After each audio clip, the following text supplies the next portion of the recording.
Yo, what is up, Crocs and clan members, Legend of Korra fans, and others who have stumbled upon this video? I'm SoresanCrockxen, and my hair is messed up a little bit. So today we got episode 3 of book 4 for Legend of Korra, the review. And I gotta say, I was actually highly entertained through this episode. I actually liked it, unlike the first two. So that's props. It's props. I know there's obviously people who like the first episode and people who like the second episode, but for me personally, I didn't really care too much about him. The first episode was kind of meh, and then the second one didn't really help it until like the end part of it. But this one was really good. I really liked it. I really enjoyed it. I was quite entertained throughout the whole episode. Like this right here was good. Give me this or better for the rest of the season, and we're good to go. But anyway, so basically what happened here was essentially this is kind of like the setup for the season. We got obviously we have the villain, which is Kuvira, announcing to the world that she is the rightful ruler of the new Earth Empire, not Earth Kingdom, we're the Earth Empire. She basically ruined the coronation, which technically wasn't even a coronation to begin with, because there was no crown and no festivities and there was nothing to be with. I mean, it was really awkward to. I mean, for me personally, if like I was gonna get a coronation ceremony and it was that bad, I would not want to show my face anywhere for at least a month because that was really bad. The poor kid, like he basically there, like I said, there was no crown. Most of the jewelry that the king is or that is bestowed upon the next king slash queen was gone. The only thing that they had was this little brooch that he could put on, and that was it. The royal brooch, if you want to call it that. So it was a pretty bad coronation ceremony, and then it became even worse because after he gave Kuvira like the honor medal, I think it was like the Kyoshi something, the Kyoshi medal of freedom or something like that. Then Kuvira gave her speech, and then everybody was behind her except for the leaders who were like, whoa, whoa, what the heck is going on here? Let's calm down. You obviously had Tonrak and Tenzin and Eska, and what the heck was her brother's name? I totally don't remember. Zuko was there. Basically, all the other nations were there, or the leaders for the other nations were there.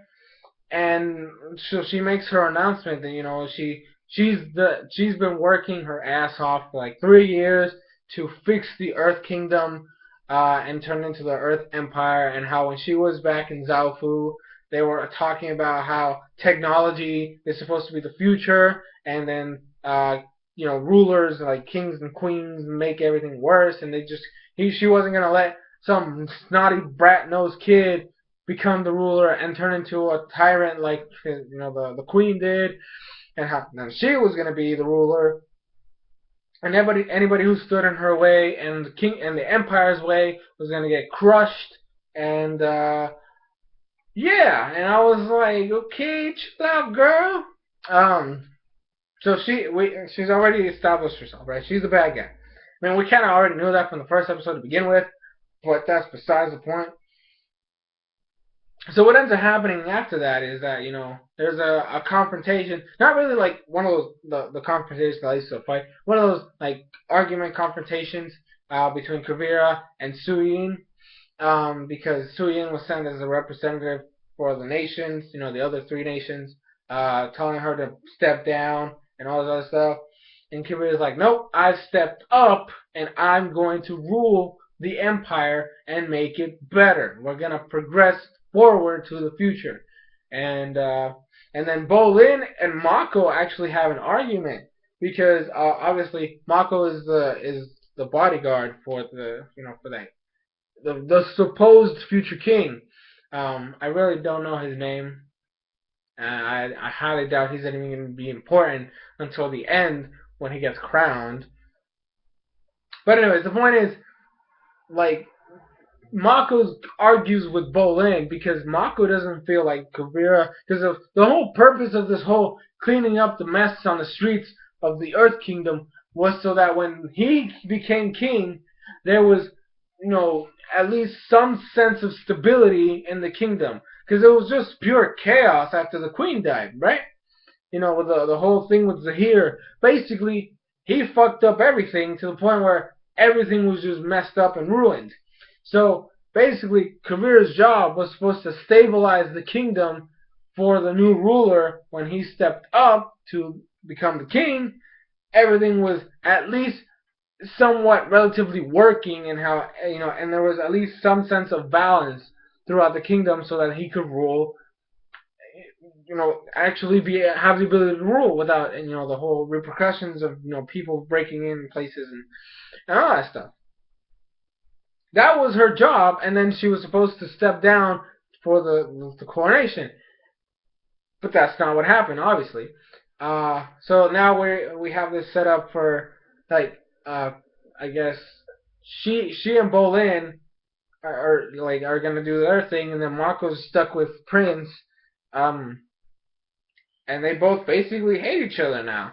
Like, they literally threw off insults at each other because they believe their ideal is, like, Bolin is like all up on Kuvira. Like, he feels like she's the right way to go. Mako obviously has doubts about the prince, but there was already a plan set in place for when he ruled, right? So it's not like it would have been a big deal. And he feels that having a tyrant hypocrite is not a good step forward. So I like all of this. This is a nice setup for the season.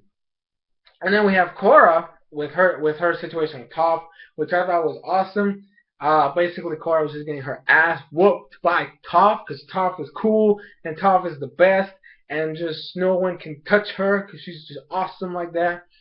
And they have like conversations about when she was the police chief. Stuff happens. Basically she cleaned up the streets for years, and even though she fixed things, new threats showed up. So it's kind of like that sense of, like, even no matter how much you do, there's always going to be something new that's going to be, just as bad or worse than what you just fixed. So, like, that guy, I like this idea, pushing Korra to the point where she's gonna. Because I believe what Toph is doing is pushing Korra so that Korra defends herself and defends her purpose as the Avatar.